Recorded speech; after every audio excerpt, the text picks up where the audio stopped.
वंदे गो मातरम, भारत माता की जय। दोस्तों, आज मैं यहाँ आया हूँ। एक आदित्याना बोरीचा गांव है जहाँ हमारे आदरणीय और संस्कृति को भरे हुए भीमा भाई दूल्हा भाई ओडेदरा के लड़के का शादी है आज। तो ये आप देख रहे हैं जो यहाँ एक मेहर समाज की परंपरा रही है और वो समाज ने आज भी परंपरा का जतन किया है। जो अपने भाट, जिसको हिंदी में भाट बोलते हैं, उसको गुजराती में बारोट बोलते हैं, जो अपनी वंशावली का अभ्यास रखते हैं सदियों से, उसके पास 2-2 हजार साल का लिखा हुआ निकलता है। उस परंपरा के आधार पे आज भी ये समाज भाट समाज को आगे रख के, जो इनके पास पूरी परंपरा वंशावली संभाल के रखी है, उन लोगों का आज भी सम्मान होता है और आज भी इस प्रकार से अपने पोते पोतियों के नाम दाखिल किए जाते हैं। ये इनके पास लगभग 2-2 हजार साल का लिखा हुआ मिलता है। तो ये जो परंपरा है, ये परंपरा बाकी के समाजों में विलुप्त हो जा रही है और जो समाज इसको विस्मृति में लेके जा रहा है, तो ये बहुत ही दुर्भाग्यपूर्ण है। यदि हमें संस्कृति और सनातन सभ्यता का सम्मान करना है और सनातन सभ्यता को बचा के रखना है, तो ये परंपरा को पुनर्जीवित करना पड़ेगा और हमारे समाज व्यवस्था के साथ जुड़ी रखनी पड़ेगी। ये परंपरा ही हमारे समाज को एकात्मता और एकाग्रता की ओर बांध सकती है। यदि इस परंपरा से हम बाहर आ जाएंगे तो मुझे नहीं लगता है कि इस चीज को संभाल के रखेंगे। आप आगे देखेंगे तो यहाँ का ट्रेडिशनल ड्रेस है, जो एक एक व्यक्ति ने इस ड्रेस का सम्मान किया है। ये ड्रेस कोई दिखावे के लिए नहीं पहने जाते। ये ड्रेस जो है यहाँ का कोड है।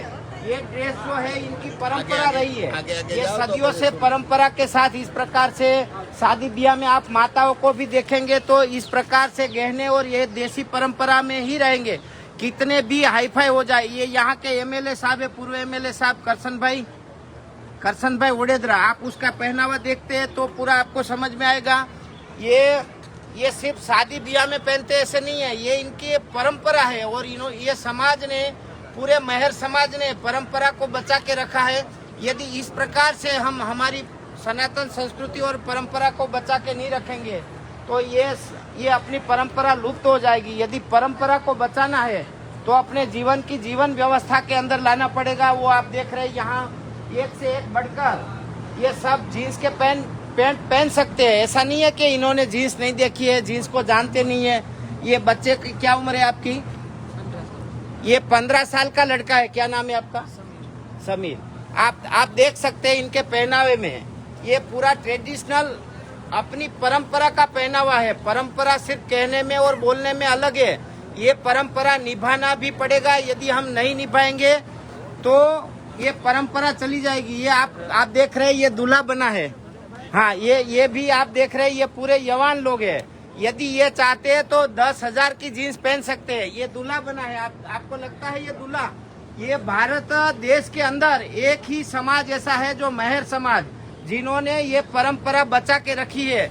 यदि इस परंपरा के साथ हम जीवन व्यतीत नहीं करेंगे तो ये बहुत ही असंभव है। जो आपको दिख रहा है, आपका नाम सामत भाई है ना, सामत गोगन, जिसका पूरी दुनिया में नाम है, परंतु उसका पहनावा देखिए, एकदम देसी लुक है। ये परंपरागत पहनावा है। ये लोग कोई एंट्री मारने के लिए नहीं पहनते हैं, परंतु ये हमारी सनातन संस्कृति है, ये हमारी संस्कृति की धरोहर है। यदि इस प्रकार से हम हमारी संस्कृति को पकड़ के नहीं रखेंगे तो आगे टोपियां पहन के लिए तैयारी रहना पड़ेगा। यदि हमारी सनातन संस्कृति को बचा के रखना है तो अपनी भाषा गुजराती, अपनी भाषा, अपना पहनावा, अपने पहनावे के साथ अपनी परंपरा, ये सब चीज यहाँ पे दिखती है आपको। जैसे मैंने ये अपने भीमा भाई, दुल्ला भाई है, सामंत भाई है, आपका नाम क्या है? राजू भाई, अर्जन भाई, ये आनंद हमारा एक लाडला दोस्त। तो यहाँ पे ये प्रतीत होता है, पहनावा भी दिखता है, इनकी पगड़ी से लेके, इनकी बोली से लेके, और इनका जो वर्तमान में व्यवहार है, जो के रजिस्ट्री, जो भागों में जिसका नाम डाला जाता है, वो यदि इनको आप पूछेंगे तो 2000 साल का इनका इतिहास वो यहाँ खड़े खड़े बता सकते हैं। एक ही समाज ऐसा बचा है जिनसे पूरे देश को, पूरी सनातन व्यवस्था को प्रेरणा लेने की जरूरत है, और ये अपनी परंपराओं में ढालना, सबको ऐसा ही करना ऐसा नहीं है, परंतु जो समाज की जो परंपरा है, परंपराओं से जाना जाता है अपना समाज, और परंपरा ही हमारी संस्कृति का आधार है। दोस्तों, यदि ये वीडियो अच्छा लगे, लाइक करना, शेयर करना, कमेंट करना, और पूरी दुनिया को दिखाएंगे कि हमारी सनातन सभ्यता, हिंदू संस्कृति और परंपरा क्या रही है। वंदे गो मातरम, भारत माता की जय। खूब खूब आभार आपनो।